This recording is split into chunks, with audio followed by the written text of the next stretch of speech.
Natural hair colour కోసం చూస్తున్నారా? అయితే Anoos henna and black expert వాడండి. నమస్కారం డాక్టర్ ప్రదీప్ జోషి గారు. శ్రీమాత్రే నమః.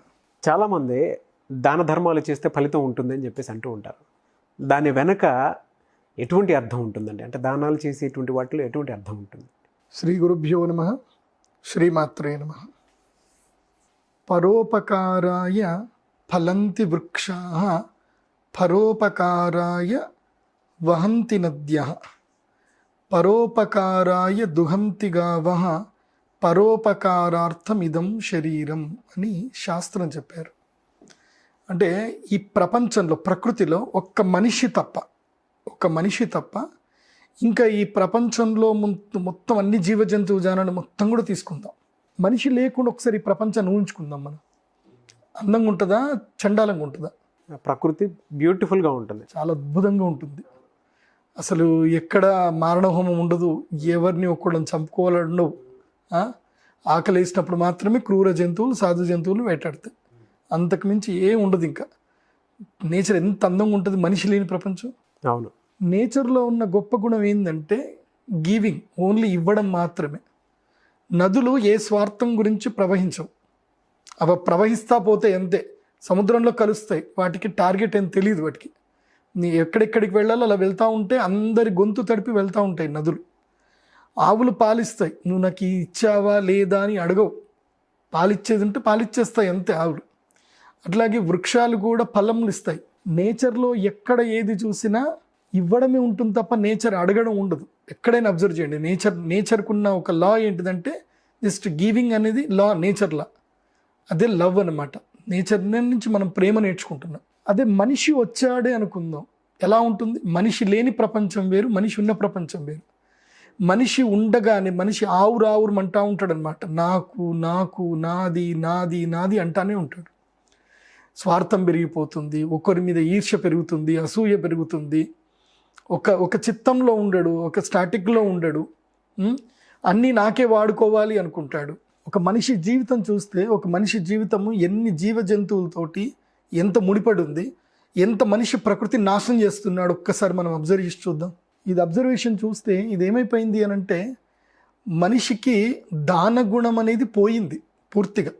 నీ వెనుక ఉండేటువంటి పుస్తకాలు, నా వెనుకున్న పుస్తకాలలో కానీ మనకి నేచర్ తోటి ఎలా బతకాలి అని నేర్పించిన పుస్తకాలు ఇవన్నీ కూడా.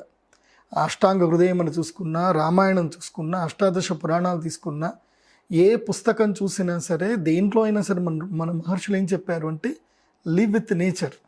నేచర్తో కలిసి బతుకు, నేచర్ని సద్వినియోగం చేసుకో, నేచర్కి ఏమన్నా ఇవ్వడం నేర్చుకో మొదలు. నీ జీవితంలో ఇవ్వడం ఎప్పుడైతే నేర్చుకోవడం మొదలైందో నీ జీవితంలో, ఆటోమేటిక్గా నీ జీవితంలో స్వార్థం అనేది తగ్గిపోతూ ఉంటుంది. నువ్వు ఇవ్వడం నేర్చుకోలేదనుకో, నీ స్వార్థం పెరిగిపోతూ పోతుంది. అందుకే జీవితంలో గొప్ప గొప్ప వాళ్ళు, మహానుభావులు అందరూ కూడా త్యాగధనుడు మాత్రమే జీవితంలో గొప్పవాళ్ళు అయ్యారు. స్వార్థంగా నేను అనుకున్నవాడు ఆఖరికి చచ్చిపోయారు తప్ప ఇంకేం లేదు. అలెగ్జాండర్ ఏం చెప్పాడు లాస్ట్కి? నేను చనిపోయిన తర్వాత నా 2 చేతులు బయట పెట్టండి, అలా నా శవం తీసుకెళ్ళేటప్పుడు నా ఖాళీ చేతులు అందరూ కనబడాలి అని చెప్పాడు. అండ్ నా మీద నోటు చల్లండి, బంగారు ఇవి చల్లండి, బంగారు కాయిన్స్ చల్లుతూ తీసుకెళ్ళండి అని చెప్పేసి అన్నాడు. ఎక్కడికి వస్తే అలా అలెగ్జాండర్కి ఆ నాలెడ్జ్ వచ్చింది, ఆ జ్ఞానం వచ్చింది అని అంటే, ప్రపంచం మొత్తం జయించడానికి అటు ఇటు తిరిగాడు అలెగ్జాండర్. కానీ ఎప్పుడైతే చాణక్యుడు ఉన్నటువంటి ప్రదేశం లోపల అశోకుడి కాలం దగ్గరికి వచ్చేసరికి, ఆ యుద్ధం చేసిన తర్వాత ఓడించి, ఇది కాదు యుద్ధం చేయడము అంటే చంపడానికి వెళ్ళిపోతే చంపుతాడేమో అనుకుంటాడు. ఈయన ఎంతోమంది చంపాడు కదా. చంపడానికి వెళ్తుంటే అశోకుడు అంటాడు, నేను యోధుణ్ణి, వీరుణ్ణి ఎప్పుడు కూడా చంపను. నీ శక్తి దేశానికి ఉపయోగపడాలి, ప్రజలకు ఉపయోగపడాలి, ప్రజల్ని రక్షించడానికి, దుష్టుల నుంచి ప్రజల్ని కాపాడడానికి ఉపయోగపడాలి, ఇలా భూమిని దోచుకోవడానికి ఉపయోగపడకూడదు అని చెప్పి వదిలేస్తాడు. అప్పుడు కానీ అలెగ్జాండర్కి ఇండియా యొక్క గొప్పతనం, భారతదేశం యొక్క గొప్పతనం అర్థమవ్వలే. ఓహో, భారతదేశంలో వీరులు, శూరులు, ధీరులు ఉన్నారు. ఆ వీరత్వాన్ని, శూరత్వాన్ని కేవలం కాపాడుకోవడానికి ఉపయోగిస్తారు తప్ప దండయాత్ర చేయడానికి ఎట్టి పరిస్థితుల్లో ఉపయోగించరు. విద్యా వివాదాయ ధనం మదాయ శక్తి పరేషాం పరపీడనాయ కలస్య సాదోర్ విపరీతమేతత్ జ్ఞానాయ దానాయ చ రక్షణాయ అని శ్లోకం చెప్తారు. ఈ శ్లోకం అందరు గుర్తుపెట్టుకోండి, చాలా మంచి శ్లోకం ఇది. అంటే విద్యా వివాదాయ, తెలివైనటువంటి మహానుభావులకి విద్య వస్తుంది, నార్మల్ వ్యక్తికి కూడా విద్య వస్తుంది. కానీ గొప్పవాడు ఏం చేస్తాడు, తన దగ్గర ఉన్నటువంటి విద్యని అందరికి కూడా తెలియజేయడానికి ఉపయోగిస్తాడు. విద్యా వివాదాయ ధనం మదాయ. కొంతమంది విద్యని వివాదానికి తప్ప ఆ జనానికి ఏం ఉపయోగపడదు, వివాదం తప్ప దేనికి ఉపయోగపెట్టరు. అవును. కొంతమంది విద్యను ఏం చేస్తారు అంటే అందరికి ఉచితంగా పంచుతా వెళ్తారు విద్యని. సో విద్యాదానం చేస్తా వెళ్తారు. ఇంకోటి దగ్గర ధనం ఉంటుంది, ఆ ధనం ఉన్నటువంటి వాడు కేవలం వాడి దర్పం చూపించుకోవడానికే వదులుతాడు. అవును. కానీ కొంతమంది ఏం చేస్తారు అంటే ఆ ధనాన్ని అందరికీ అవసరమైనటువంటి వ్యక్తికి దానం చేస్తూ, వాళ్ళని మోటివేట్ చేస్తూ, ఎంకరేజ్ చేస్తూ వాళ్ళని ముందుకు తీసుకెళ్తారు. సో అలాంటిది ఒక గొప్ప తత్వం. జ్ఞానాయ దానాయ చ రక్షణాయ. శక్తి కూడా ఉంటుంది. శక్తిని కొంతమంది దర్పం చూపించుకోవడానికో వాడి యొక్క బలం చూపించుకోవడానికి కొంత దుష్టులు వాడతారు. కానీ మంచివాడు ఏం చేస్తాడు అంటే రక్షించడానికి వాడతాడు. సో దానం అనేటువంటిది ఏంటంటే కనుక 10 మందికి ఉపయోగపెట్టేట్టుగా ఉండాలి దానం. ఉపయోగపడనటువంటి దానము కానీ ఉపయోగపడని ధనం కానీ దేనికి ఉపయోగపడదు. ఇప్పుడు ఎగ్జాంపుల్కి ఒక స్టోరీ. ఒక వ్యక్తి చక్కగా ఒక వెర్నా కార్ వేసుకొని వెళ్తున్నాడు. అతని డ్రైవరు, వెర్నా కార్కి అతని డ్రైవర్ ఉన్నాడు. మంచి క్లోజ్ ఫ్రెండ్స్, ఓనరు తర్వాత ఎవరు, ఈ వెర్నా డ్రైవర్. అతని దగ్గర కోట్ల ఆస్తుంది. ఇద్దరు ఒకే మ్యాన్షన్లో ఉంటారు. ఇంకొక వ్యక్తి ఉంటాడు, వాడి దగ్గర మెర్సిడీస్ బెంజ్ జీ క్లాస్ మంచి సూపర్ కార్ ఉంటుంది అది. సో వాడు ఇద్దరు, ఒక వ్యక్తి ఈ వ్యక్తి, ఇద్దరు కూడా వ్యక్తులు ఏంటంటే ఒకే మ్యాన్షన్లో ఉంటారు, ఒకే ఇద్దరు ఇంటి పక్క వాళ్ళే. ఇతని దగ్గర వర్నా కార్ ఉంటుంది, ఇతని దగ్గర మెర్సిడీస్ బెంజ్ ఉంటుంది. సో ఇద్దరు హ్యాపీగా తిరుగుతూ ఉంటారు, వస్తూ ఉంటారు. ఇద్దరు డ్రైవర్లు మాట్లాడుకుంటున్నారు కూర్చొని. మాట్లాడుకునేటప్పుడు, ఎరా మీ ఓనర్ తోపురా, నీ కార్ ఏంద్రా, సూపర్ ఏంద్రా, నువ్వు బెంజ్ నడిపిస్తున్నావు, మా ఓనరు ఏదో వర్ణ నడిపిస్తున్నాడు అని అంటే, ఈ బెంజ్ ఉన్న ఓనర్ డ్రైవర్ అంటాడు అనమాట, మా ఓనరా, నాకన్నా మీ ఓనరే గొప్ప. ఎందుకోసమంటే మా ఓనర్ నాకు జీతం తప్ప నాకు ఏమీ ఇవ్వడు, వాడు నాకు జీతం తప్ప ఏమి ఇవ్వడు. 30,000 శాలరీ అంటాడు. నెల తిరిగేసరికి నేను ఎన్ని రోజులు వచ్చాను, ఎన్ని గంటలు పని చేశాను అన్ని క్యాలిక్యులేషన్ వేసుకొని కటింగులు చేసుకొని మరి ఆ ఇచ్చే 30,000కి పిష్నారు అని కూడా 30,000 ఇస్తాడు. వాడు బెంజ్ కార్లు తిరుగుతుంది, ఇన్నోవాలు తిరుగుతుంది, నాకేంద్రా అని చెప్పేసి అంటాడు.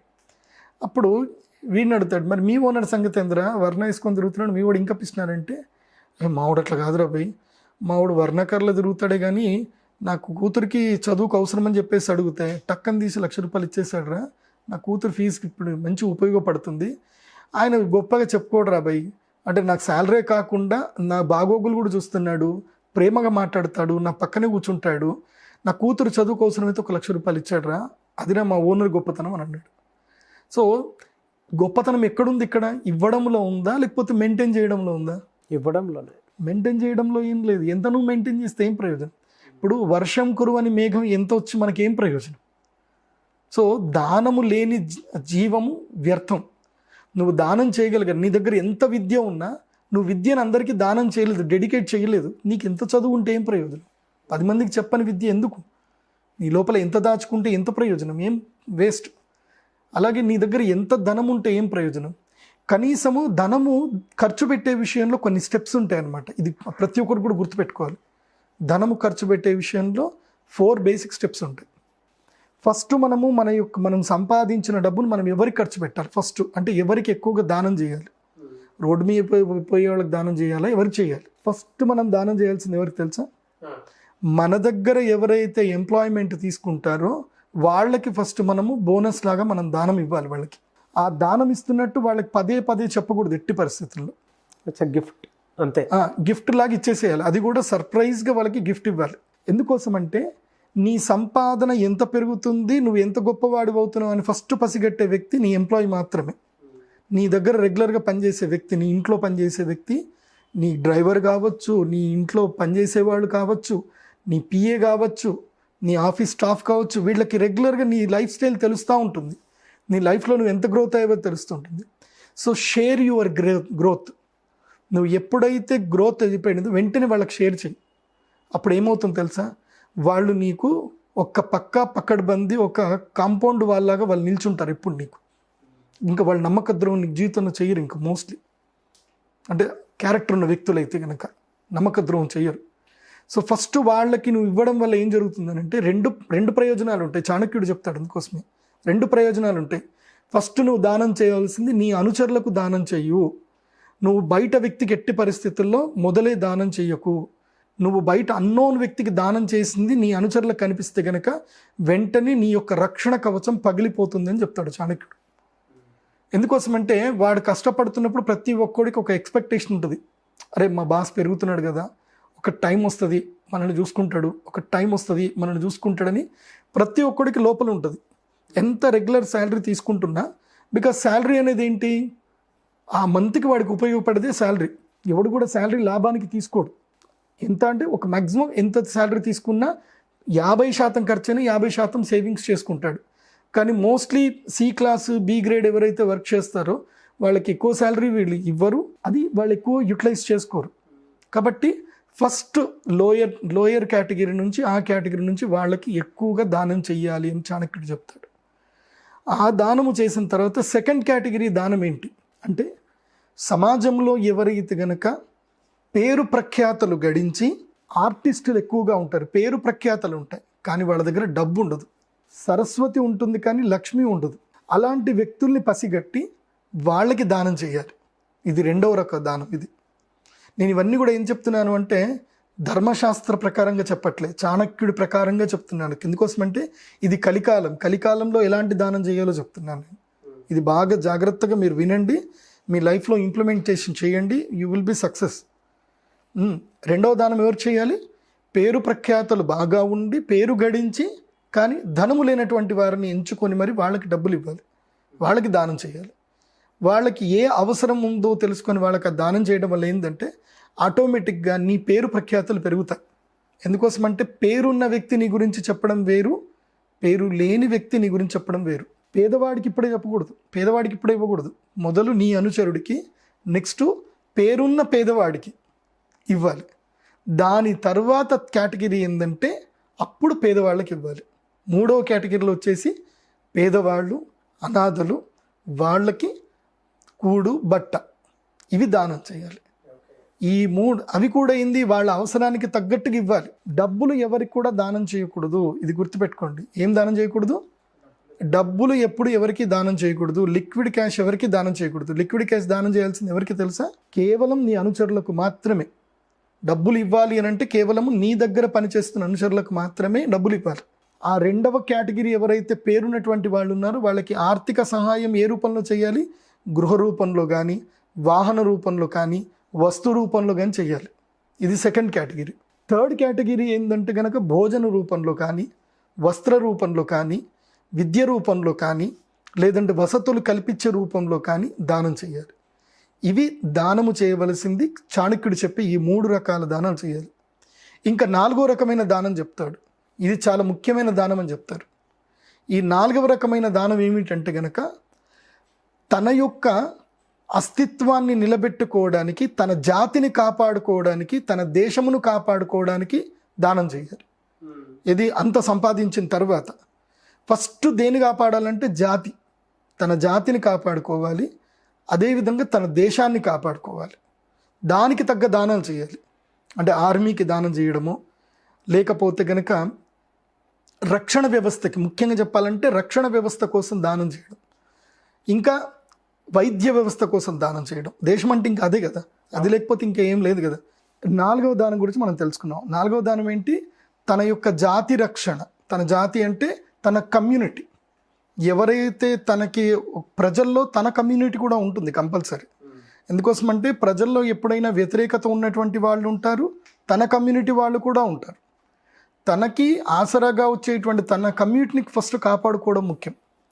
ఎందుకోసమంటే తన జాతిని కాపాడుకోలేదనుకో, ఒక్కసారి దండయాత్ర ఏర్పడినప్పుడు తనని కాపాడడానికి ఎవరు ఉండరు ఇంకా. ఎందుకోసమంటే కలికాలంలో సంఘే శక్తి కలౌయుగే, కలికాలంలో సంఘటిత శక్తి మాత్రమే నిన్ను కాపాడుతుంది, లేదంటే ఏది నిన్ను కాపాడదు. అది మనం గుర్తుపెట్టుకోవాలి. ఇది 4వది. ఇంకా 5వ దానము చాలా విశేషమైంది. ఏంటి సార్ అదే? చాలా ఇంపార్టెంట్ అది. 5వ దానం ఏం చేయాలి తెలుసా? మన శత్రువుకి శత్రువు ఎవడైతే ఉన్నాడో వాడికి వెళ్ళి మనము దానం చేయాలి. వాడిని వెళ్ళి మనం స్నేహం చేసుకొని వాడికి ఏం అవసరం ఉంది, వాడికి ఏ కష్టం ఉందో వాడిని మనం ఆదుకోవాలి. మన శత్రువుకి వెళ్ళి, మన శత్రువు ఎవరైతే ఉన్నాడో ఆ శత్రువుకి వెళ్ళి డబ్బులు ఇవ్వాలి. ఫస్ట్ మన శత్రువు దగ్గరికి వెళ్ళి మనం మాట్లాడడానికి ట్రై చేయాలి. ఎందుకోసమంటే జీవితంలో 5వ ఇంపార్టెంట్ వ్యక్తి ఎవరు అంటే శత్రువు. శత్రువుని ఎప్పుడు కూడా రెగ్యులర్గా మెయింటైన్ చేయకూడదు. ఉండాలి, శత్రువు ఉండాలి, కానీ ఆ శత్రువుకి ఏం చెయ్యాలి అని అంటే నువ్వు సక్సెస్ అవుతా ఉన్నట్టు చూపించాలి. ప్లస్ ఆ శత్రువుని వెళ్ళి పలకరించాలి, కావాలని వెళ్ళి పలకరించాలి. నీకు ఏదైనా కావాలా, నేనున్నాను అని చెప్పి శత్రువుకి ఎప్పుడు స్నేహహస్తం ఇచ్చే ప్రయత్నం చేయాలి. సో ఈ విధంగా తన యొక్క వెల్త్ని 5 రకాలుగా వాడాలి. చిన్న డౌట్ సార్, ఫ్రెండ్షిప్లో కొంతమంది అడుగుతూ ఉంటారు కదా, అప్పు వాటికి సంబంధించినటువంటి అడుగుతూ ఉంటారు, అండ్ కొంతమంది దిగ్గిపోయి మరీ అడుగుతారు. అది ఎలా తీసుకోవాలండి? ఫస్ట్ ఫ్రెండ్స్లో మనం కేటగిరైజ్ చేయాలి. చాణక్యుడు ఏం చెప్తాడు అంటే దానం ధ్రువం ఫలతి పాత్ర గుణానుకూల్యాత్ అంటాడు. నువ్వు ఎవరికి దానం ఇచ్చినా ఏది చేసినా పాత్ర గుణానుకూల్యాత్ అంటాడు. అసలు చాణక్యుడు మొదలు చెప్పింది ఏంటంటే కలికాలంలో నువ్వు ఎవరికైనా డబ్బులు ఇస్తే అది దానం కిందకే లెక్క అంటాడు. కలికాలంలో ఈ టైంలో ఎందుకోసం అంటే డబ్బులు తీసుకున్నవాడు ఎవడు తిరిగి ఇవ్వడు, కాబట్టి అది దానం కిందకే లెక్క అంటాడు. అయితే మిత్ర లక్షణములో చెప్తాడు, అంటే మిత్ర సంయోజ లక్షణం అని ఒకటి ఉంటుంది. అంటే మిత్రులతోటి నువ్వు ఎలా మెలగాలి అని చెప్పేది చాణక్యుడితో ఒక పద్ధతి ఉంటుంది. ఓకే, ఒకటి ఫస్ట్ సన్మిత్ర లక్షణం తెలుసుకోవాలి మనం. ఆ క్యారెక్టర్స్ నేను చెప్తాను, ఆ క్యారెక్టర్స్ ఫ్రెండ్స్కి ఉన్నాయా లేవని ఫస్ట్ మొత్తం బేరీజ్ వేయాలి. బేరీజ్ చేశాక వాడికి డబ్బులు ఇవ్వాలా ఇవ్వకూడదా అని తర్వాత ఒక్క 3 పాయింట్స్ చెప్పండి సార్. దానికి ఒక మంచి శ్లోకం కూడా ఉంది. ఓకే. ఆపన్నివారయతి యోజయతే హితాయ గుహ్యం నిగూహతి గుణాన్ ప్రకటీకరోతి చేత ప్రసాదయతి దిక్షు తనోతి కీర్తిం సన్మిత్ర లక్షణమిదం ప్రవదంతి సంతః. ఒక మంచి మిత్రుడికి ఉండాల్సిన లక్షణాలు ఏంటి అని చెప్తాడు చాణక్యుడు. ఏంటి? ఆపన్ నివారయతి అంటే నీకేదైనా ఆపత్తు వస్తే దాన్ని నివారించడానికి ముందు ఉంటాడు, మొదలు వచ్చేస్తాడు, ఇంకా నీ దగ్గరనే ఉంటాడు, ఎక్కడికి వెళ్ళాడు. నీకు ఆపత్తు వస్తే నీకు దూరంగా వెళ్ళాడు. నీ ఆపత్తుని తనకి క్యాష్ చేసుకోవడానికి ట్రై చేయడు, నీ పక్కనే ఉంటాడు. అరే నీకేం కాదురా, నేను ఉన్నానురా అంటాడు. అంటే ఇక్కడ మాట సహాయమే, డబ్బు సహాయం కాదు. ఆపన్ నివారయతి, నీ పక్కనే ఉంటాడు. వాడి దగ్గర డబ్బు ఉంటే డబ్బు పెడతాడు, లేకపోతే పెట్టాడు, ఏదో ఒకటి. కానీ మాన్యువల్గా మాత్రం నీ పక్కనే ఉంటాడు, నీకు ధైర్యం ఇస్తాడు. ఆపన్ నివారయతి, ఆపత్తును తొలగిస్తాడు, కనీసం మాట సహాయమైన మొదలు చేస్తాడు, పక్కనే ఉంటాడు. యోజయతే హితాయ, తనకి ఎవరైతే పరిచయం ఉంటారో, తనకి అంటే ఇప్పుడు నీకు ఒక సమస్య వచ్చింది, ఆ సమస్య నుంచి బయట కట్టడానికి వెంటనే తనకి తెలిసినటువంటి వాళ్ళని నిన్ను పరిచయం చేయిస్తాడు. యోజయతే, నిన్ను అక్కడికి స్టిక్ చేయిస్తాడు, లేదా అక్కడి నుంచి నీకు ఏదైనా సహాయం చేపిస్తాడు. యోజయతే హితాయ. లేదా నీకు మంచి మార్గంలో వెళ్ళడానికి నీకు ఎప్పుడు కూడా సలహా ఇస్తూ ఉంటాడు, మంచి మిత్రుని పరిచయం చేపిస్తూ ఉంటాడు. యోజయతే హితాయ. ఆపన్నివారయతి యోజయితే హితాయ గుహ్యం నిగూహతి గుణాన్ ప్రకటీకరోతి. మన జీవితంలో కొన్ని కొంటి పనులు చేస్తాం, కొన్ని తప్పు పనులు ప్రతి ఒక్కరు చేస్తారు. కానీ ఆ చేసిన తప్పు పనులని ఏవైతే ఉన్నాయో వాటిని తన గొంతులోనే పెట్టుకోవాలి, తన మనసులో పెట్టుకుంటాడు, ఎవరికి చెప్పడు. గుహ్యం నిగూహతి, తన మిత్రుడి యొక్క మైనస్ పాయింట్స్ ఏముంటాయో, వీక్నెస్ పాయింట్స్ ఏవైతే ఉంటాయో అవన్నీ కూడా తన మనసులోనే పెట్టుకుంటాడు. ఎంత కష్టం వచ్చినా ఏది వచ్చినా సరే వాళ్ళ గురించి చెప్పడు. ఒకవేళ ఫ్రెండ్షిప్ చెడిపోయినా సరే, నీ ఫ్రెండ్ నీ గురించి ఇట్లా చెప్పాడురా అంటే నువ్వు విని అవునా సర్లే వాడు కూడా మంచోడే, వాడికి ఏం వచ్చిందో సర్లే అని చెప్పి అనాలి తప్ప అవును అట్లా అన్నాడా అంటే వాడి గురించి నేను చెప్తాను నువ్వు ఇట్లా జరిగింది అని ఎప్పుడు చెప్పకూడదు. అది మంచి మిత్రుల లక్షణం కాదు. ఒకవేళ ఫ్రెండ్షిప్ చెడిపోయినా, ఎంత పరిస్థితి వచ్చినా నీ ఫ్రెండ్ గురించి, ఎందుకోసమంటే మీరిద్దరు కలిసి ఏ కొంటి పని చేసినా, ఏ తప్పు పని చేసినా ఒకరి మీద ఒకరు నమ్మకంతో చేస్తారు. వీడు ఎవరికి చెప్పడలే, వీడు నా ఫ్రెండే కదా అని చెప్పడు, అని నమ్మకంతో చేస్తున్నావు. ఫ్రెండ్షిప్ చెడిపోయినా సరే ఆ మూమెంట్ ఏదైతుందో దాన్ని కాపాడాలి మనం, అది మంచి మిత్రుల లక్షణం అది. సో తర్వాత ఆటోమేటిక్గా ఫ్రెండ్షిప్ కుదురుతుంది. ఎగ్జాంపుల్ చెప్పాలంటే ఒక వైఫ్ అండ్ హస్బెండ్ ఇద్దరు ఉన్నారు. నాకు తెలిసిన ఒక ఫేమస్ యాంకర్ తెలుగులోనే, ఆవిడ భర్త ఆమెని తలకేసి కొడితే, వెనకేసి కొడితే ఆమెకి మొత్తం ఇక్కడ తల మొత్తం పగిలింది, ఆమెకి కుట్లు పడ్డాయి, 14 కుట్లు పడ్డాయి ఆమెకి. వాళ్ళకి ఎంత పెద్ద గొడవ అయిపోయింది, ఇద్దరు విడిపోయారు, ఆల్మోస్ట్ డివోర్స్ తీసుకునే పరిస్థితి ఏర్పడింది. వాళ్ళ భర్తకి సడన్గా ఎవరో ఒక అమ్మాయి వాళ్ళ భర్త మీద కేసు పెట్టింది. కేసు పెడితే అప్పుడు మీడియా వాళ్ళు అందరు కూడా ఆమెకు ఫోన్ చేశారు, మీ భర్త ఇట్లా ఉన్నదట కదా అంటే అప్పుడు ఆమె ఏం చెప్పి ఉండాలి? ఇప్పుడున్న కాలంలో అయితే నాకు పెద్ద సంబంధం లేదు అన్నట్టు మాట్లాడతారు. నాకు సంబంధం లేదు, లేదంటే ఛాన్స్ దొరికింది రాబాయ్ అని వేసుకోవచ్చు. కానీ ఆవిడ ఎంత నీట్గా సమాధానం చెప్పిందంటే, మా ఆయన అట్లాంటి వాడు కాదు, because she has a child. మా ఆయన అట్లాంటి వాడు కాదు, ఆయన ఎవరో ట్రాప్ చేశారు, నేను దాని గురించి గట్టిగా పోరాడతాను, మా అత్త మామకు కూడా తెలిసి ఈ విషయము, అవి ఎన్నో రోజుల నుంచి మా భర్తను సతాయిస్తుంది. If there is a negative also, negative ఉంది ఆమెకు తెలుసు, ఫ్యాక్ట్ అన్నీ కూడా తెలుసు, బట్ ప్రపంచానికి చెప్పట్లే ఆమె. ఆ టైంలో ప్రొటెక్ట్ చేయడానికి ట్రై చేస్తుంది. ద నెక్స్ట్ మూమెంట్ ఏమైంది తెలుసా? వాళ్ళిద్దరు మళ్ళీ కలిసిపోయారు. వాళ్ళకు ఒక ప్రాపర్టీ డిస్ప్యూట్ ఉండే, చాలా గొడవలు అయ్యాయి. ఆమె ఇక్కడ తన ఒరిజినాలిటీ, తన మిత్రత్వాన్ని కాపాడుకుంది కాబట్టి వాడి లోపల మార్పు వచ్చింది. ఇంత మంచి వ్యక్తిని నేను బాధ పెట్టానా అని చెప్పి వెంటనే వాడి లోపల మార్పు వచ్చింది. మళ్ళీ వాళ్ళు విడిపోయే భార్యాభర్తలు కూడా కలుసుకున్నారు, మంచి వాళ్ళ ఇంట్లో ఉంటున్నారు, ఇప్పుడు బాగుంటున్నారు. అంటే ఇక్కడ కాపాడుకుంది ఎవరు చెప్పు? సన్మిత్ర లక్షణం, గుహ్యం నిగూహతి. గుహ్యమును కాపాడింది కాబట్టి వాళ్ళ యొక్క బంధుత్వము బాంధవ్యం కలిగింది. అంటే ఎన్కాష్ చేసుకోవడానికి ట్రై చేయలేదు, బంధుత్వం కోల్పోయినా సరే కాపాడడానికి ట్రై చేశారు. అది గుహ్యం నిగూహతి. గుణాన్ ప్రకటీకరోతి. ఎప్పుడైనా నీ మిత్రుడి యొక్క గుణాలను 10 మందికి చెప్పు. మంచి విలువలు ఏమంటే కనుక 10 మందికి చెప్పు, చెడుని చెప్పకు, మంచి చెప్పు. అందుకోసమే చిరంజీవి గారు కూడా ఒక సందర్భంలో, ఆయన రాజశేఖర్ గారికి చిరంజీవి గారికి గొడవ జరిగినప్పుడు ఒక మీటింగ్లో చిరంజీవి ఒకటే మాట అన్నాడు, చెడు చెవిలో చెప్పు, మంచి గట్టిగా చెప్పు. నీకు చెడు ఏదైనా చెప్పేది ఉంటే రా కూర్చుందాం, మాట్లాడదాం, చెడు చెవిలో చెప్దాం, మంచి గట్టిగా చెప్దాం అన్నారు. సో అది మంచి మిత్రుడి యొక్క లక్షణం అది. అందుకోసమే చిరంజీవి గారు ఇప్పుడు ఒక స్థాయిలో ఉన్నారు, ఆయన ఎవరెస్ట్ పీక్ వెళ్ళిపోయారు. ఎందుకోసం అంటే he has maintaining these all things. అందుకోసమే సన్మిత్ర లక్షణం, గుహ్యం నిగూహతి, గుణాన్ని ప్రకటీకరోతి, చేతప్రసాదయతి. మోటివేషన్ ఇవ్వాలి రెగ్యులర్గా.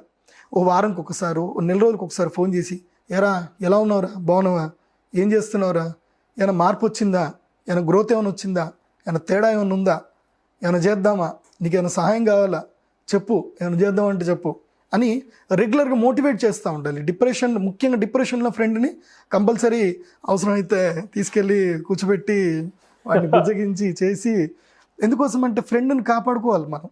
Because friend is a needed and friend is a deeded. Friend కావాల్సిందే జీవితంలో ఎప్పటికీ నిల్చునేవాడు ఒక మంచి ఫ్రెండ్. సో గుహ్యం నిగూహతి, గుణాన్ని ప్రకటీకరోతి, చేతప్రసాదయతి. తర్వాత ఏంటి? దిక్షు తనోతి కీర్తి. అంటే ఒక ఫ్రెండ్ చిన్న పని చెయ్యని, వాడి బర్త్డే రోజు ఎవరికో అనాథ పిల్లకి అన్నం పెట్టాడు, వెంటనే నువ్వు షేర్ చేయాలి, నా ఫ్రెండ్ ఇంత మంచి పని చేశాడని షేర్ చేయాలి. సో అందరికీ చెప్పడం వల్ల ఏంటంటే వాడి కీర్తి వస్తుంది. కీర్తి ఎప్పుడైతే వస్తుందో మనిషికి రెస్పాన్సిబిలిటీ కూడా పెరుగుతుంది, ప్రేమ కూడా పెరుగుతుంది.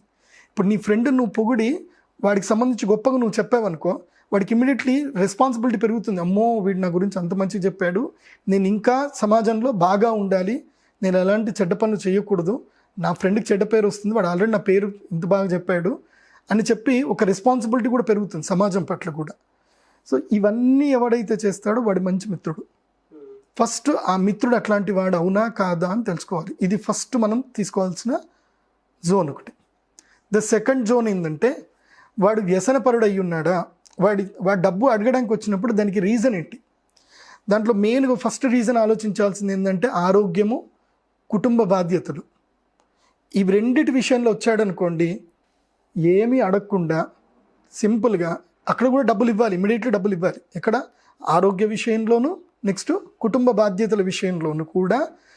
వాడు వ్యసనపరుడు కాకుంటే, వ్యసనము, జూదము ఇవి లేకుండా ఉంటే అప్పుడు ఇమీడియట్లీ డబ్బులు ఇవ్వాలట.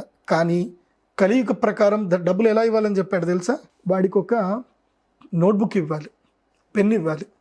ఒరే నీకు ఎంత కావాలరా? అరే ఒక 50,000 కావాలరా, హ్యాండ్లో. సరే 50,000 కదా, నువ్వు ఇప్పుడున్న ఈ పరిస్థితిని మొత్తం కూడా నువ్వు రాయు. నా దగ్గర డబ్బులు అడగడానికి నువ్వు ఏ పరిస్థితి వచ్చావో నువ్వు ఆ పరిస్థితి మొత్తం కూడా నాకు ఓరల్గా చెప్పకు, నువ్వు రాయు. ఆ పరిస్థితి ఏది, ఆ డబ్బులు నువ్వు ఎందుకు తీసుకుంటున్నావు, దాన్ని నువ్వు దేనికోసం వినియోగిస్తావు, అండ్ నాకు ఎప్పుడు ఇవ్వగలుగుతావు అని చెప్పి మొత్తం నువ్వు నాకు రాసి సంతకం పెట్టి నేను ఇమ్మీడియట్లీ డబ్బులు ఇస్తాను. చాలామంది రాయడానికి ఇష్టపడరు, రాయరు. అప్పుడు అహంకారం వచ్చేస్తుంది. ఏరా 50,000కి నన్ను రాయమని అడుగుతున్నావారా అని అంటారు, గ్యారంటీగా అంటారు. సో దీనికి చాణక్యుడు ఏం చెప్తాడు అంటే, నీ ఫ్రెండ్షిప్ నువ్వు నిలబెట్టుకోవాలంటే నువ్వు అది రాయాలి. నువ్వు ఇప్పుడు 50,000 ఇచ్చేసావు, సరే వాడు ఖర్చు పెట్టుకుంటాడు, రేపు నీకు తిరిగి ఇవ్వడు. అయితే నువ్వు డబ్బులు ఇచ్చే ముందు, ఫ్రెండ్కి డబ్బులు ఇచ్చే ముందు ఒకటే గుర్తుపెట్టుకోవాలి, తిరిగి వాడు నాకు ఇవ్వకపోయినా పర్వాలేదు, నేను ఆ ఫ్రెండ్షిప్ని నిలబెట్టుకుంటాను. ఏంటి, తిరిగి నాకు ఇవ్వకున్నా పర్వాలేదు, ఫ్రెండ్షిప్ని నిలబెట్టుకుంటాను. కాకపోతే రేపు ఒక సందర్భం వచ్చినప్పుడు ఒక మాట అనకూడదు కాబట్టి నువ్వు రాసివ్వు. నేను నిన్ను డబ్బులు అడగడానికో నేనేం ప్రామిసరీ నోట్ మీద సంతకం పెట్టమని అడగట్లే. నువ్వు ఏదైతే అనుకుంటున్నావో అది రాయు. ఎందుకోసం అంటే రేపు మనకి ఫ్రెండ్షిప్ చెడినా, రేపు ఏదైనా సందర్భం వచ్చినా నేను నీ నోట్స్ నీకే చదివిస్తా. నేనేమన్నా నీ నోట్స్ నీకు చదివిస్తా, చదువు. నేను నీకు టైంకి నేను డబ్బులు ఇచ్చినా నేను చెప్పను నీకు, నువ్వే రాసావు. నీ టైం ఏంది, నీ సందర్భం నీ చైత్రట్టు రాసావు కదా, నిన్ను చదువుకోమని చెప్తాను తప్ప నేను ఇది ఎవరికి కూడా చూపియను అది కూడా. కాబట్టి ఇలా నువ్వు ఫ్రెండ్షిప్కి హెల్ప్ చేయి. ఏది, ద లిమిటెడ్ అమౌంట్, అంటే అప్ టు నీ హ్యాండ్లోను వాడు తిరిగి ఇవ్వకపోయినా నీ ఫైనాన్షియల్ మ్యాటర్కి ఏ ఇబ్బంది రావద్దు అన్నప్పుడు. కానీ అదే ఫ్రెండ్షిప్లో ఎక్కువ డబ్బులు ఇవ్వాల్సి వస్తే మాత్రం తప్పకుండా ప్రాపర్టీ ఏదైనా పెట్టుకొని డబ్బులు ఇవ్వమని చెప్తాడు తప్ప కలియుగంలో ఊరికే ఎవరికి డబ్బులు ఇవ్వద్దని చెప్తారు. ఇది యుగధర్మం. మనం ఎప్పుడైనా గుర్తుపెట్టుకోవాలి, మనం యుగధర్మాన్ని తప్పకుండా పాటించాలి. ఇప్పుడు మనము ఆఫ్ఘనిస్తాన్ పోతే అక్కడ గవర్నమెంట్ ఎట్లుందో అదే రూల్స్ మనం పాటించాలి. అవును. ఇండియాకు వస్తే ఇక్కడ పాటించాలి, యూఎస్లో వెళ్తే యూఎస్లో పాటించాలి. ఇక్కడ రోడ్డు మీద మూత్రం పోసినట్టు యూఎస్లో మూత్రం పోస్తా అంటే ఊరుకోరు, ఇమీడియట్లీ ఫైన్ వేస్తారు, లోపల వేసేస్తారు కదా. సో ఎక్కడ దేశానికి వెళితే అక్కడ మన ప్రవర్తన ఆ విధంగా మారాలి. మనం ఆ దేశానికి సంబంధించిన రూల్స్ అండ్ రెగ్యులేషన్స్ మారాలి. అట్లాగే యుగము మారిన కొద్దికి మనం కూడా యుగధర్మ ప్రకారం మారాలి అని చెప్పి చాణక్యుడు చెప్తాడు. Thank you so much doctor Pradeep Joshi గారు. శ్రీమాత.